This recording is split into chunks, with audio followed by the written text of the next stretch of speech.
இது அரசியல் மாநாடு இல்லை அப்படின்னு சொல்லிட்டு திரு காடேஸ்வரா சொல்றாரு. இது அரசியல் மாநாடு இல்லை அப்படின்னா இந்து முன்னணி அமைப்பினுடைய மாவட்ட நிர்வாகிகளோ மாநில நிர்வாகிகளோ கூட செய்யாத ஒன்றை பாரதிய ஜனதா கட்சியினுடைய தேசிய தலைவர், மகிழா பிரிவினுடைய தேசிய தலைவர் ஏன் செய்யறாரு? உண்மையிலேயே இது அரசியல் மாநாடு அல்ல.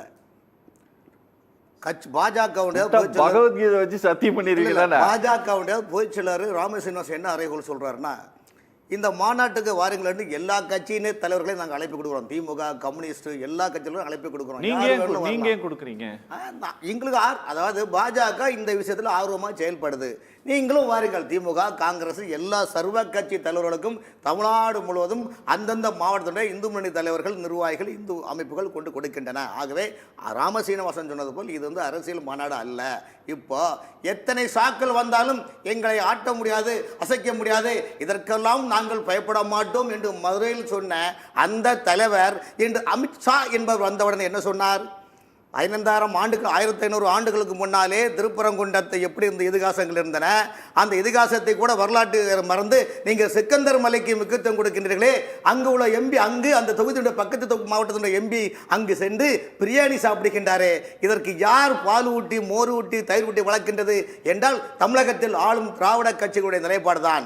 ஒரு கண்ணில் வெண்ணையும் இன்னொரு கண்ணில் சுண்ணாம்பும். நீங்கள் மற்ற மதத்துக்கெல்லாம் வாழ்த்து சொல்லுகின்ற போது சமீப முந்தினத்தில் நடந்த வைகாசி விசாத்திற்கு ஏன் நீங்கள் வாழ்த்து சொல்லவில்லை?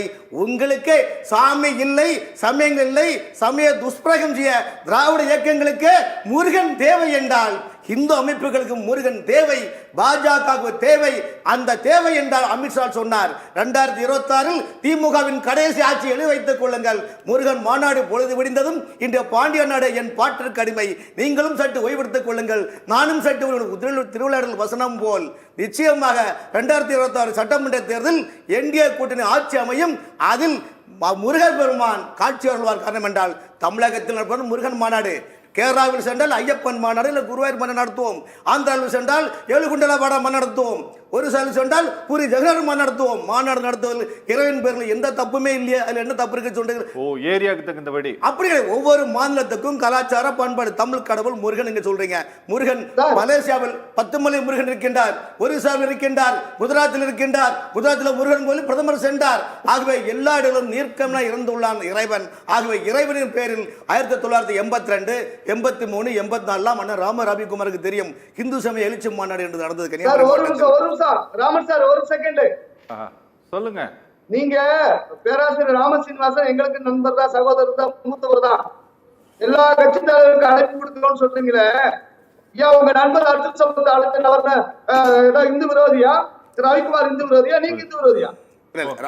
ராம ரவிக்குமார் அவருடைய ஆதங்கம் தெரிகின்றது. இதை நான்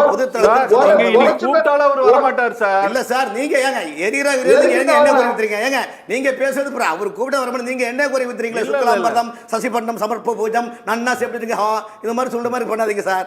அவர் ஒரு ஏன்னா அவருடைய ஆதங்கம் எனக்கு தெரியும். காரணம் என்றால் இந்த தமிழ்நாட்டினுடைய இந்து அமைப்புகளுக்கு மிகப்பெரிய புல்லர் சொல்லி போட்டவர். அவருடைய ஆதங்கம் எனக்கு தெரிகின்றது. ஆனால் நான் அதை பொதுத்தளத்தில் சொல்ல விரும்பவில்லை. காரணம் என்றால் இன்று இந்த சார் சத்தியம் தொலைக்காட்சியில இன்னைக்கு இந்த தலைப்பு போட்டவர்னே சார் நான் பேச வேணாம்னு நினைச்சேன். அவர் வந்து ஒரு சார்ஜ் ஒன்னு சொன்னாரு, என்னன்னா வசூல் வேட்டை நடத்திட்டு இருக்காங்க. உண்மையில எந்த கட்சியில வசூல் இல்ல? இல்ல எல்லா கட்சியும் எந்த கட்சியில வசூல் இல்ல. ஆளுங்கட்சியில இருந்தாலும் வசூல் தான் பண்றாங்க. எல்லா சாதாரண பொதுநல சங்கங்கள் போடக்கூடிய பொதுக்கூட்டங்களிலும் வந்து வேட்டி சேலை கொடுக்கிற விழாவில் கூட இவங்களுக்கு வசூல் பண்ணி தான் பண்றாங்க. இது மட்டும் இந்து மணி மட்டும் இதே விளக்கா என்ன சொல்லுங்க? ராம ரவிக்குமாருடைய ஆதங்கம் எனக்கு நன்றாக புரிகின்றது. ராம ரவிக்குமார் அவர்களை போல தமிழ்நாட்டில் 100க்கும் மேற்பட்ட இந்து இயக்கங்கள் உள்ளன. அந்த இந்து இயக்கங்களுக்கு எல்லாம் இவர்கள் வந்துவிடக் கூடாது என்பது இந்து மணி ஒரு அறைகோல் கொடுக்கின்றார். இது இந்து மணி தான் நடத்துகின்றது.